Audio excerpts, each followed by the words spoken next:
Hello everybody, Andrew Casey from Hypersanity Books. Today we'll be taking a look at the comic books of Casper and how it's been transitioned into film. With this, all different videos will come back onto writing, characterization, just different subject matter. Otherwise, let's just get into it.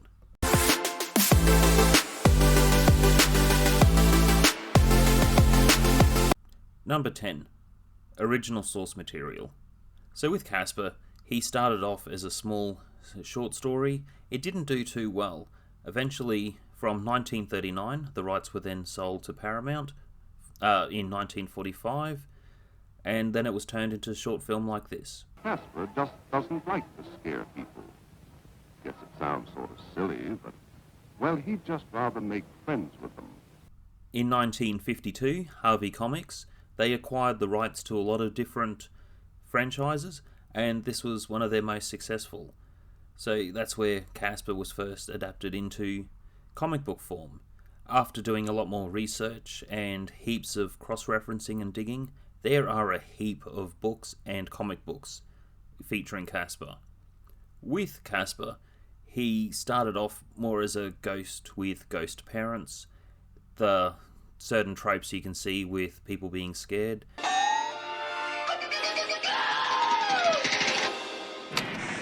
That gets overdone in some of the other movie adaptations that were done, which I feel it keeps to the source material, but it leans too hard into the other direction. There were heaps of adaptations. Casper and the Ghostly Trio, Casper the Friendly Ghost. If you look at this one, you can see that there's heaps of spin-offs with Casper and Wendy. There's spin-offs with Casper and Richie Rich. That also busts one of the other theories that no, Casper is not Richie Rich. That is one of the theories that gets out there. No, it's not. They're two separate characters, but they share in the same universe. So HARVEY Comics did acquire a lot of other famous characters, and that's one of the business models that they used in that time. Number 9, Steven Spielberg. One thing that I do like with Steven Spielberg, I do like books more than the movie, but though this is something he does really well. He did this with Jurassic Park, he did this with Jaws. They're really successful books, and then he turns it into a better film. That is one thing that I do like that he does. A lot of characterizations change. So when I do review some of the other books that are done to film, you will see some drastic changes, but he makes that work. So with Casper, even though some of the source material is a little bit different, he turns this comic book character into something more of a deeper, meaningful story. 0 redeemable qualities.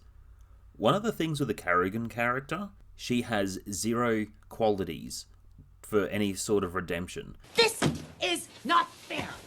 I'll contest, and then I'm gonna drag you and every one of those damn dolphins into court. Knock yourself out. So as an antagonist, or the central antagonist to the story, she has her own agenda, but you look at a lot of the scenes and a lot of the traits. Dibs. This is all your fault, as usual, if you would have just forged the damn will.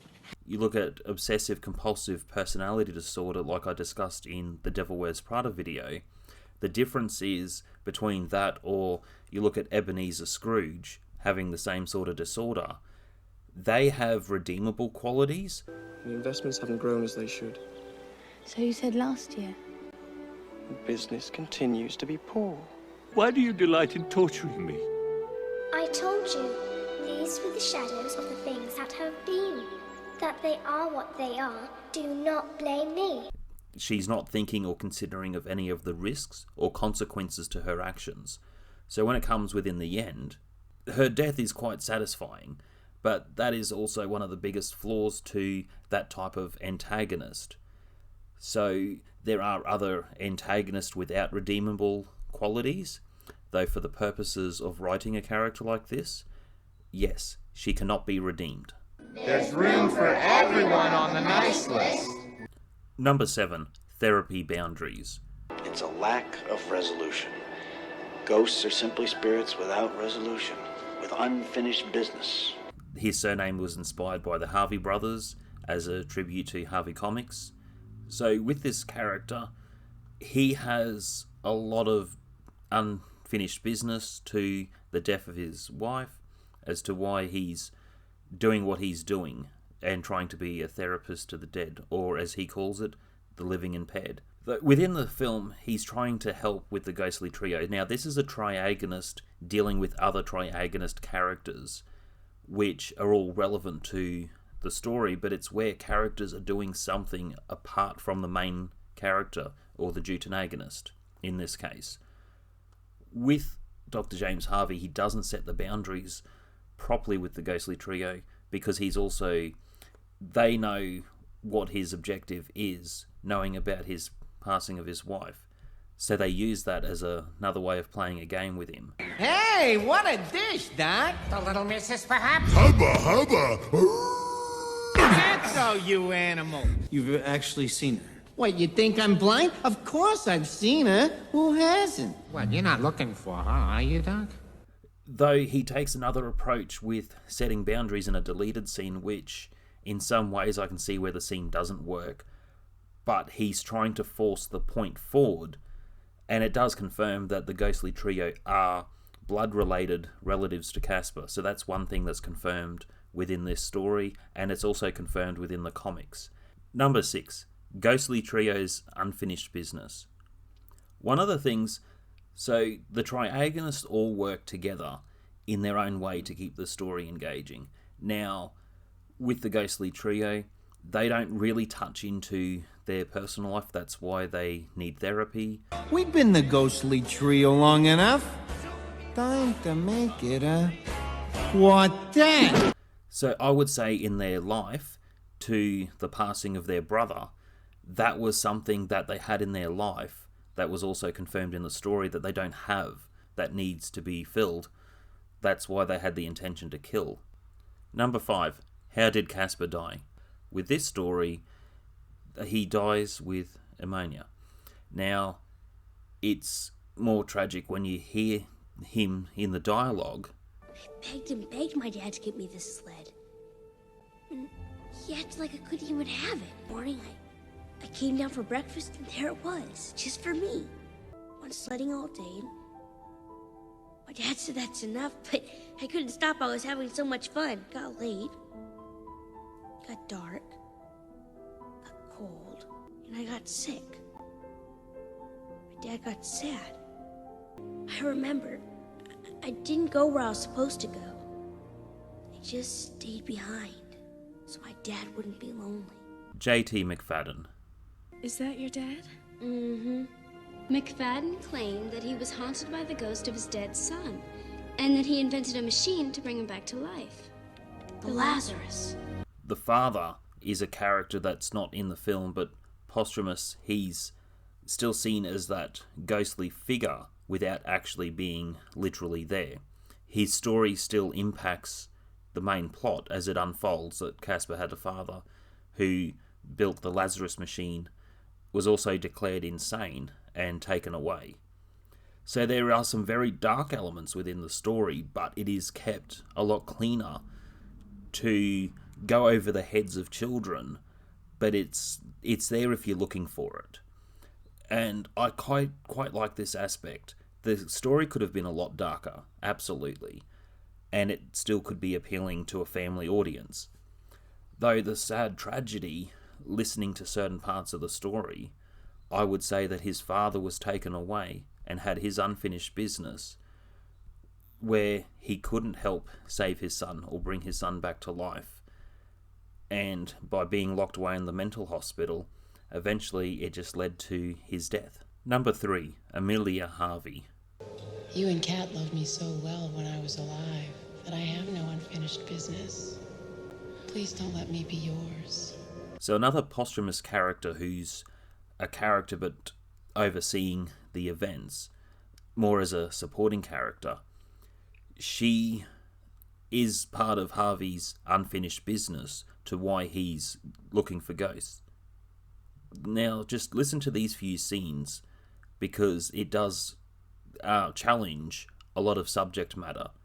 You don't remember anything from your life? No. So, nothing? Sometimes I worry that I'm starting to forget. If my mom's a ghost, did she forget about me? No, she would never forget you. If I were alive, would you go to the Halloween dance with me? Mm-hmm. Yeah, I remember. No, this. Come on, Dr. Harvey. You need this more than I do. That was a very noble thing you did tonight, Casper. I know Kat will never forget it. She needs her father. James, Kat is growing up beautifully because of you. No wonder I miss you so much. So with this character, some of the deeper meanings that are taken away from this: don't let your death be the other person's unfinished business. She had a full life, as she said. And I think that's really good for the story. They had a happy life, happy marriage. She suddenly passed. But not having unfinished business when you have that really happy, healthy, stable home. And I know yours will never forget it either. You fulfilled his greatest dream, Casper. And I know he is very, very proud of you. So it also confirms that Casper's father has passed on, but passed on into the light instead of being trapped at an insane asylum. So when you talk about ghosts, death, and earthbound, you hear that in The Ghost Whisperer, Medium. You hear about this sort of thing. So with that type of subject or storytelling, that's part of the tragedy, that I would believe that Casper was earthbound to the mansion where he died, but his father is earthbound to the insane asylum. Number 2, Casper may never complete his unfinished business. When you think about it, that's quite sad. So, what is Casper's unfinished business? Well, his unfinished business is never having a childhood, never having growing up, sort of bound to have the mentality of a 12-year-old when the friendship with Kat, she's going to keep growing up and outgrowing him to some extent. Or they build deep, meaningful relationships together, build deep, meaningful relationships with her father. There could be some sort of other conflict resolution coming forward. There was supposed to be a sequel, but due to certain unforeseen events, it could not happen. Though I like the story with the subject matter and what it touched on, and it was interesting to look into some of the different source material and compare certain aspects between comic book to the original cartoon and how this movie was portrayed. Number 1. Fan theory that may ruin your childhood. The sudden death of her only father has left a great gaping void in her bank, in her life. Daughter, Kerrigan. Whipstaff Manor in Maine. I just spent the last 2 days holding his clammy hand, waiting for him to kick, and all I get in return is one lousy piece of property. I think she might be related to Casper. She might even be his sister, younger sister. So the father may have been so obsessed with Casper that it's forgotten about her. She probably has a lot of different trauma in her character. You keep that ghoul Crittenden off our backs, and I'd say we got a deal. It's your house. You're haunting it. Possession is 9/10 of the law. Yeah, so that is one particular theory that may ruin your childhood. Although there is another point about Harvey's death. Now remember, the Lazarus machine is to turn a ghost back into a human to who they were. We're gonna lose it until we lose it. Come on, come on. Harvey might be here, but his dead body is still rotting in the ground. Otherwise, that's it for today. Hit like, subscribe, comment, and with certain other subject matters, we will be talking about death in certain videos, but that's another story and shall be told another time.